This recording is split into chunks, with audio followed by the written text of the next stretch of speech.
Hello, നമസ്കാരം. എല്ലാം സുഖല്ലേ?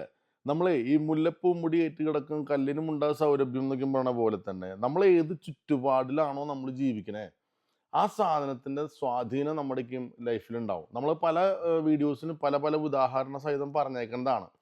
അപ്പോൾ ഇതിനകത്ത് സംഭവിച്ചത് എന്താണെന്ന് വെച്ചെങ്കിൽ എൻ്റെ ഒരു പുള്ളിക്കാരൻ വിളിച്ചു. പുള്ളിയുടെ ലൈഫാണ് എന്നോട് ഷെയർ ചെയ്തത്.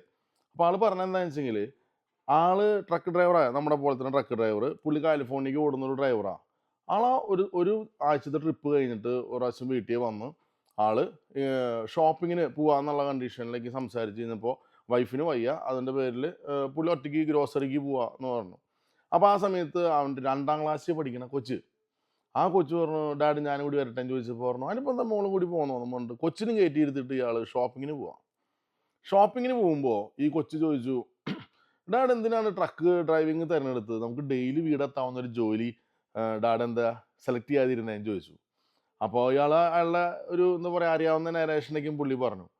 അത് കഴിഞ്ഞിട്ട് പിന്നെ ഈ കൊച്ചു ചോദിച്ചു, "can I ask you something" എന്ന് ചോദിച്ചു. അപ്പോൾ ഓക്കെ ആ മോള് ചോദിക്കി എന്ന് പറഞ്ഞപ്പോൾ പറഞ്ഞു, "നിങ്ങൾ ഡിവോഴ്സ് ആവാൻ പോവാണോ" എന്ന് ചോദിച്ചു.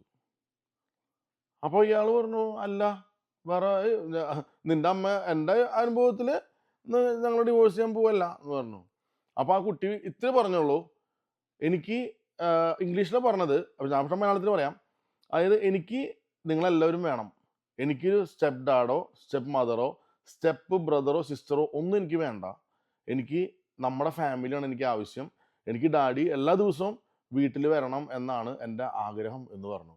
അപ്പോൾ ഇയാൾ ചിന്തിച്ചു എന്തുകൊണ്ടാണ് ഈ കൊച്ചിങ്ങനെ പറഞ്ഞത്? ഒരു കുഴപ്പമില്ലാതെ പോകുന്നൊരു അവസ്ഥയിൽ ഒറ്റയടിക്ക് ക്ലാവ് കയറി ഇങ്ങനെ പറയാ.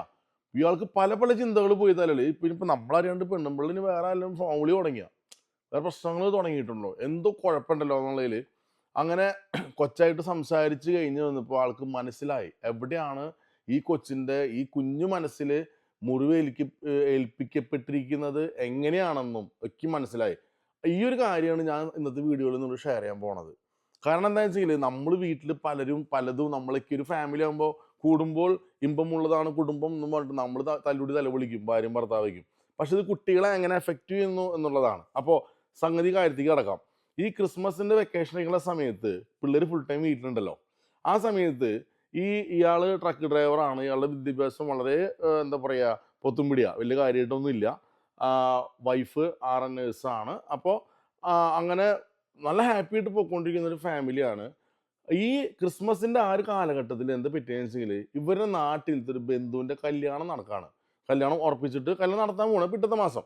അപ്പോൾ വീട്ടിൽ നിന്ന് വിളിച്ചു പറഞ്ഞു, ഈ വൈഫിന്റെ അമ്മ വിളിച്ചു പറഞ്ഞു, ഇങ്ങനെ ആ കസിൻ കല്യാണത്തിന് നിന്റെ കല്യാണത്തിന് ഇത്ര പവൻ സ്വർണ്ണം തന്നിട്ടുണ്ട്, അപ്പോൾ അത് തിരിച്ചു കൊടുക്കണം എന്ന് പറഞ്ഞപ്പോൾ ഇയാളൊരു സജഷൻ പോലെ പറഞ്ഞ് ഈ അന്നത്തെ കാലത്ത് ഒരു 2 പവൻ തന്നിട്ടുണ്ടെങ്കിൽ ഇന്നത്തെ സമയത്ത് നമുക്ക് അത് അത്രയും എമൗണ്ട് കൊടുത്താൽ 2 പവൻ കിട്ടുള്ളൂ. അതിൻ്റെ പേരിൽ അവരൻ തന്ന ആ അതിനെക്കാട്ടും കുറച്ച് കൂടുതലായിട്ട് പൈസ കൊടുക്കാം. ഇത്ര മെനക്കെട്ട് സ്വർണം മേടിക്കണ്ട. പ്രാക്ടിക്കലായിട്ട് അയാൾ പറഞ്ഞു ആ പൈസക്ക് അവർ സ്വർണം മേടിക്കണേ മേടിച്ചോട്ടെ. പക്ഷേ എന്തോ ഈ യാഥാസ്ഥികത ഉള്ളത് കൊണ്ടാണോ എന്താണെന്നറിയില്ല, അവർക്ക് അത് ഇഷ്ടപ്പെട്ടില്ല. അപ്പോൾ അത് പറ്റില്ല എന്ന് പറഞ്ഞു. അങ്ങനെ വർത്താനായി കാര്യങ്ങളായി നല്ല രീതിയിലുള്ള വഴക്ക് നടന്നു. ഈ വഴക്കൊക്കെ നടന്നു കഴിഞ്ഞ് അത് കഴിഞ്ഞ് രാത്രിയായി. 2 ദിവസം കഴിഞ്ഞു ഈ ആള് നേരെ ജോലിക്ക് പോയി. അപ്പൊ ഈ ജോലിക്ക് പോണ സമയത്ത് ഭാര്യ പറയുന്നുണ്ട്, ഇവർക്ക് 2 മക്കളാ, ഒരു ആൺകുട്ടി ഒരു പെൺകുട്ടിയുണ്ട്. അപ്പോ അവൾക്കൊരു സുഖമില്ല, അവള് തണ്ടല് വേദനിക്കുക, ബാക്ക് പെയിൻ എന്ന് പറയുന്നുണ്ട്, എന്ത് ശ്വാസം കിട്ടില്ല എന്ന് പറയുന്നുണ്ട്, വയറുവേദന, ഫുൾ ടൈം ബെഡിൽ കിടപ്പാൾ. അത്ര ആക്റ്റീവ് ഒന്നല്ല, സ്കൂളിൽ പോയി വന്നില്ല. അപ്പോൾ ഈ വെക്കേഷൻ കഴിഞ്ഞ് സ്കൂളിൽ പോയി വന്നതിന് ശേഷമാണ് ഈ കുട്ടിക്ക് അസുഖം തുടങ്ങിയിട്ടുള്ളത്. അപ്പൊ ഇവരും വിചാരിച്ചു ഇപ്പോൾ ഇവിടെ മറ്റേ വൈറൽ ഫീവർ ഒക്കെ ഒരുപാട് നടക്കുന്ന സമയം, വെതർ അത്രയും മോശമായതിന്റെ പേരിൽ അതൊക്കെ ആയിരിക്കും എന്നുള്ളതിൽ ഇവര് ഗവൺമെന്റായി വിട്ടു. പക്ഷേ ഇയാൾ ഈ കുട്ടിയുമായിട്ട് സംസാരിച്ചപ്പോൾ മനസ്സിലായി കുട്ടിയുടെ മനസ്സിൽ ഈ വക കാര്യങ്ങളൊക്കെ കയറിയിട്ടുള്ളത്. ഇതിന്റെ പ്രശ്നം എവിടുന്ന തുടങ്ങിയെന്ന് വെച്ച് കഴിഞ്ഞാൽ വീട്ടിൽ ഈ ഒരു പ്രശ്നം കഴിഞ്ഞു. 2 ദിവസം കഴിഞ്ഞു അയാൾ ജോലിക്ക് പോയി. പക്ഷേ ഈ ഭാര്യയുമായിട്ടുള്ള വഴക്കൊക്കെ അവിടെ അവസാനിച്ചു. ഇവര് ബെഡ്റൂമിൽ കയറി, ഇവര് വളരെ ഹാപ്പിയായി. പിന്നീട് അവര് തമ്മിൽ ജോലിക്ക് പോകുമ്പോൾ ഇയാൾ വീട്ടിലേക്ക് ഭാര്യനെ ഫോൺ വിളിക്കുന്നുണ്ട്. ഇതൊന്നും ഈ കുട്ടി അറിയണില്ല. കുട്ടിയുടെ മനസ്സിൽ ഇത് ഭയങ്കര പ്രശ്നമായിട്ട് കിടന്നിട്ട് ഈ കൊച്ച് സ്കൂളിൽ പോയിട്ട് ഇത് കൊച്ചിൻ്റെ ഒരു ഫ്രണ്ടിനോട് അങ്ങ് ഷെയർ ചെയ്തു. ടീച്ചറോടല്ല, ടീച്ചറോട് ഷെയർ ചെയ്തിരുന്നെങ്കിൽ ഒരു പക്ഷേ കുഴപ്പമുണ്ടാവില്ല. പക്ഷെ കുട്ടിയോട് ഷെയർ ചെയ്തു. ഒരു ഫ്രണ്ടിനോട് ഷെയർ ചെയ്തപ്പോൾ കഷ്ടകാലത്തിന് ആ കുട്ടിയുടെ പേരൻസ് ഡിവോഴ്സ്ഡാണ്. അപ്പോൾ ആ കൊച്ചു പറഞ്ഞു കൊടുത്തു, എൻ്റെ അനുഭവത്തിൽ ഇങ്ങനെ കഴിഞ്ഞ് കഴിഞ്ഞാൽ അതിനർത്ഥം പിന്നെ ഇതായി, പിന്നെ ഇതിൻ്റെ അപ്പോൾ ഇപ്പോൾ വീട്ടിലില്ല, ജോലിക്ക് പോയേക്കാന്ന് പറഞ്ഞു. അതൊക്കെ ഇതിനോട് കള്ളം പറയുന്നതാണ്, ജോലിക്ക് പോകാൻ എനിക്ക് തോന്നുന്നില്ല, ട്രക്ക് ഡ്രൈവറാണ്. അപ്പോൾ ഈ കൊച്ചു പറയുന്നുണ്ട് ട്രക്ക് ഡ്രൈവറാണ്. പക്ഷേ ആ കുട്ടി പറഞ്ഞു അതൊക്കെ ഓക്കെ, പക്ഷേ ഇത് മിക്കവാറും നിനക്ക് എത്രയും പെട്ടെന്ന് ഒരു step dad, step mom, step brother, step sister ഇതൊക്കെ നിനക്ക് വരാൻ പോവാണ്. So B prepare for that എന്ന് ഈ വെള്ളക്കാരുത്തി കുട്ടി പറഞ്ഞു കൊടുത്തു. ആ കൊച്ചിന് കുറ്റം പറഞ്ഞിട്ട് കാര്യമില്ല. കാരണം ആ കൊച്ച്, അതാ പറഞ്ഞത്, സൊസൈറ്റിയിൽ ഇവിടെ ഉള്ളതാണത്. ആ കൊച്ചിൻ്റെ അനുഭവം എന്താണോ ആ കൊച്ച് പറഞ്ഞു കൊടുത്തു. മുറിവൈദ്യന് ആളെ കൊല്ലുന്ന കേട്ടല്ലേ ആ പരിപാടി. കൊച്ചിൻ്റെ തലയിൽ ഈ സാധനം കെട്ടുന്ന ഇങ്ങനെ കളിച്ചു തുടങ്ങി. ഇത് അമ്മയുടെ അടുത്ത് ഇങ്ങനെ ഇത്രയും ആയിട്ട് നിങ്ങൾ ഡിവോഴ്സ് ചെയ്യാൻ പോവാണോ എന്നുള്ള ഒരു ഫ്രീഡം സത്യം പറഞ്ഞാൽ ഈ കൊച്ചിന് ഇല്ല എന്നുള്ളതാണ്. അത് ചോദിക്കാനായിട്ട് പെൺകുട്ടിയാണ്, അപ്പോൾ ഓട്ടോമാറ്റിക്കലി അപ്പന്മാരുടെ സ്നേഹം കൂടുക. അതുകൊണ്ടാണ് ഈ കൊച്ച് അപ്പനോട് ചോദിച്ചത് ഈ ഒരു കാര്യം. അപ്പം അന്നൊരു പക്ഷേ അമ്മ വണ്ടിയിലുണ്ടായിരുന്നെങ്കിൽ ഒരു പക്ഷേ ഈ കൊച്ച് ചോദിക്കില്ല അപ്പനോട് ഇത്.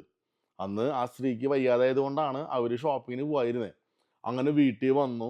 വീട്ടിൽ വന്നിട്ട് ഏറ്റവും കൂടുതൽ ആളെ വിഷമിപ്പിച്ചൊരു കാര്യം എന്താണെന്ന് വെച്ചെങ്കിൽ അത് കേട്ടപ്പോൾ അത് എനിക്കും പെട്ടെന്ന് അങ്ങ് ഇമോഷണലായി പോയി. കാരണം ഇയാൾക്ക് നേരത്തെ ഇംഗ്ലീഷ് അറിയില്ല, ഈ കുട്ടിക്ക് തന്നെ മലയാളം അറിയില്ല. അപ്പോൾ ഒരു കണക്കിന് ഈ പൊട്ടും പൊരിയും വെച്ചിട്ടുള്ളത് വെച്ചു കൊടുത്ത് പറഞ്ഞ് വീട്ടിൽ കൊണ്ടുവന്നിട്ട് ഇയാൾ ഇത് ഭാര്യയോട് പറഞ്ഞു, ഇത് ഇങ്ങനത്തെ കുറച്ച് പ്രശ്നങ്ങളൊക്കെ നമ്മുടെ മകൾക്കുണ്ട്, അതായിരിക്കും മിക്കവാറും അവള് കഴിഞ്ഞ ആഴ്ച തണ്ടൽ വേദന, വയറുവേദന എന്ന് പറഞ്ഞിട്ട് ഭയങ്കരമായിട്ട് കിടന്ന് കുത്തി മറിഞ്ഞത് എന്ന് പറഞ്ഞിട്ട് കുറച്ച് ഭക്ഷണമെങ്കിലും പുറത്തുനിന്ന് മേടിച്ചു കൊണ്ടുവന്ന് വീട്ടിൽ വളരെ ഹാപ്പി ആയിരുന്നു കഴിക്കുന്നു. ആ കൂട്ടത്തിൽ ഈ അപ്പനും അമ്മയും കൂടിയിട്ട് മോളുടെ അടുത്ത് പറഞ്ഞു, മോളെ നമ്മുടെ ഫാമിലി എന്ന് പറഞ്ഞാൽ ഇങ്ങനെയാണ്, നമ്മൾ തല്ലുകൂടും, ഞങ്ങൾ സ്നേഹിക്കും, ഓക്കെ, മോൾ ഒരിക്കലും പേടിക്കേണ്ട, ഇങ്ങനെയൊന്നും ഇല്ല, അതായത് ഒരു ടെൻഷനും അടിക്കേണ്ട എന്ന് പറഞ്ഞപ്പോൾ ആ ക്ടാവ് അവിടെ നിന്നോട് കരഞ്ഞു, ഓളിട്ട് കരഞ്ഞു എന്ന്.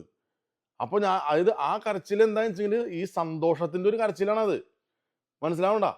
അപ്പോൾ നമ്മുടെയൊക്കെ കുട്ടികൾ എത്രമാത്രം സ്ട്രെസ് എടുക്കുന്നുണ്ടെന്നുള്ള രണ്ട് കാര്യങ്ങൾ എനിക്ക് പറയാനുള്ളതിനകത്ത്. ഒന്നാമത്തെ കാര്യം, നമ്മൾ പേരൻസിന് മര്യാദയ്ക്ക് ഇംഗ്ലീഷ് പറയാനുള്ള കഴിവില്ലാന്ന് വെച്ചെങ്കിൽ നമ്മുടെ മക്കളെ മലയാളം പറയാൻ പഠിപ്പിക്കാനേ വേണം.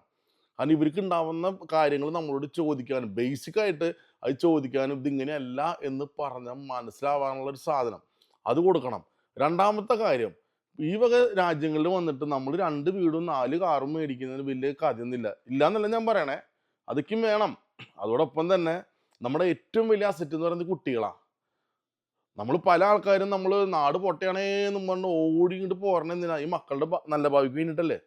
അവസാനം ഈ മക്കളെ ഒന്ന് കേൾക്കാനായിട്ട് നമ്മുടെയൊക്കെ നാട്ടിൻപുറത്തേക്ക് പണ്ടൊക്കെ തന്നെ നമ്മൾ സ്കൂളിൽ വിട്ട് വരുമ്പോൾ 4 മണി പലഹാരം കൊണ്ട് അമ്മമാർ എന്തെങ്കിലും ഉണ്ടാക്കി വയ്ക്കും. പീച്ചാമ്പൊടി, തേങ്ങ, മാങ്ങ, അങ്ങനെ കുറച്ച് സാധനങ്ങളൊക്കെ ഉണ്ട്. ഇത് നമ്മൾ തിന്നണ സമയത്ത് അന്നത്തെ ദിവസത്തെ വിശേഷങ്ങൾ നമ്മൾ സ്കൂളിൽ നടന്നത് പറയും. ഒരു തടിയൻ വന്നു, അത് അങ്ങനെ ഉണ്ടായി, അല്ലെങ്കിൽ ഇന്ന ക്ലാസ്സിൽ ഇന്ന കുട്ടി അങ്ങനെ ഉണ്ടായി, ഇങ്ങനെ ഉണ്ടായി. നമ്മൾ നല്ലൊരു ലിസണറായിട്ട് ഇരിക്കുക എന്നുള്ളതാണ്. അപ്പോൾ ഇതിന് ഇവിടുത്തെ സാഹചര്യം വെച്ചുകൊണ്ട് പല ഫാമിലിയിലും ചിലപ്പോൾ കുട്ടികൾ ഒറ്റയ്ക്ക് വന്ന് ഡോറും തുറന്ന് അവർ കയറി എന്തെങ്കിലും കഴിച്ച് അങ്ങനത്തെ ലോകത്ത് പോകുന്ന ഒരു അവസ്ഥയായിരിക്കാം ഉണ്ടാവണേ. കാരണം ഇവിടെ അങ്ങനത്തെ ഒരു കൾച്ചർ ഉണ്ട്, ഇല്ലയെന്ന് പറയുന്നില്ല. എന്നിരുന്നാലും കിട്ടുന്ന സമയത്ത് കുട്ടികളുമായിട്ട് മാക്സിമം നമ്മൾ സ്പെൻഡ് ചെയ്യുക. ഒപ്പം തന്നെ നമ്മൾ പാരൻസ് നമ്മൾ തല്ലുകൂടിയാൽ മാത്രം പോരാ, അപ്പോൾ നമ്മൾ സ്നേഹിക്കണത് എന്നും കൊണ്ട് ബെഡ്റൂം സീൻസ് കൊണ്ട് കുട്ടികളെ കാണിക്കണം എന്നല്ല ഞാൻ പറയണത്. നമ്മൾ തല്ലുകൂട്ടം മാത്രമല്ല, സ്നേഹവും നമ്മൾ അഭിപ്രായങ്ങളൊക്കെയും പറയുമ്പോൾ നമ്മൾ ഷൗട്ട് ചെയ്യുമ്പോൾ, പ്രത്യേകിച്ച് ഇവിടുത്തെ കുട്ടികൾക്ക് സൗണ്ട് ഭയങ്കര വെള്ളക്കാർക്ക് പൊതുവെ സൗണ്ട് ഭയങ്കര അരോചക, വളരെ ക്വയറ്റായിട്ടാണ് അവർ കാര്യങ്ങൾ ചെയ്യുക, വളരെ ശാന്തമായിട്ട്. അപ്പോൾ നമ്മളൊക്കെ ഇങ്ങോട്ട് ആപ്പി കൂന്നുകൊണ്ട് അലമ്പുണ്ടാക്കുമ്പോൾ തൽക്കാലം സൗകര്യമില്ലാണ്ട് ചിലപ്പോൾ പാത്രങ്ങൾ വലിച്ചെറിയും. അപ്പോൾ ഇതൊക്കെ ഇവരെ സംബന്ധിച്ച് ഭയങ്കര പ്രശ്നമാണ്. അങ്ങനെ ഇരിക്കെ ഇതിൻ്റെ കൂട്ടത്തിൽ ഇവർ പോയിട്ട് ഇടപെടുന്ന സൊസൈറ്റി എന്ന് പറയുന്നത് എങ്ങനത്തെയാണ്?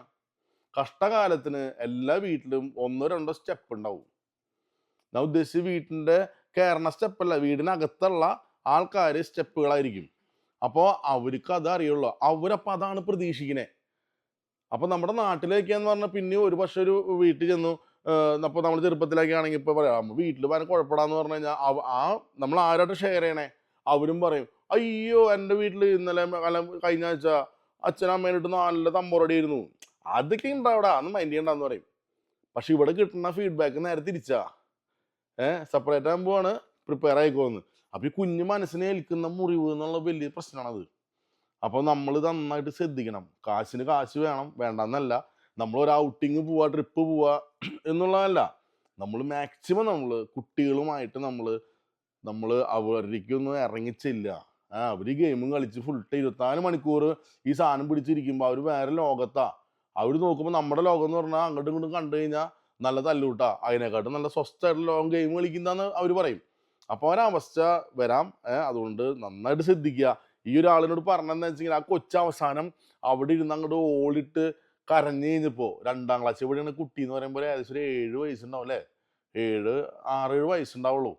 ആ കുട്ടി അത്രമാത്രം 1, 1.5 ആഴ്ചയായിട്ട് നെഞ്ചിൻ്റെ ഉള്ളിലേ കൊണ്ട് നടക്കുകയായിരുന്നു. അപ്പോൾ ഒരവസ്ഥ നമ്മുടെ ഒന്നും കുടുംബങ്ങളിലോ നമ്മുടെ കുട്ടികളിലേക്കോ ഒന്നും എത്താതിരിക്കട്ടെ. നമ്മൾ നമ്മുടെ പാർട്ട്ണറായിട്ട് എങ്ങാനും വല്ല വഴക്കും വെക്കാനുണ്ടായാൽ തന്നെയും നമ്മുടെ മക്കളെ കാണിക്കാൻ വേണ്ടിയിട്ടെങ്കിലും നമ്മൾ അവരായിട്ടൊന്ന് സ്നേഹിക്കുക. അവർ മുന്നേ വെച്ചിട്ട് വഴക്ക് മാത്രമല്ല സ്നേഹവും ഇവിടെ ഉണ്ട്. ഇവിടെ 2 കേസ് എടുക്കുമെന്ന് പറയില്ലേ? അങ്ങനത്തെ ഒരു കാര്യങ്ങളായിട്ട് മുന്നോട്ട് പോട്ടെ ഉഷാറായിട്ട്. അപ്പോൾ നമുക്ക് വീണ്ടും മറ്റൊരു വീഡിയോ ആയിട്ട് കാണാം. എല്ലാം പറഞ്ഞമാതിരി. ശരി എന്നാൽ.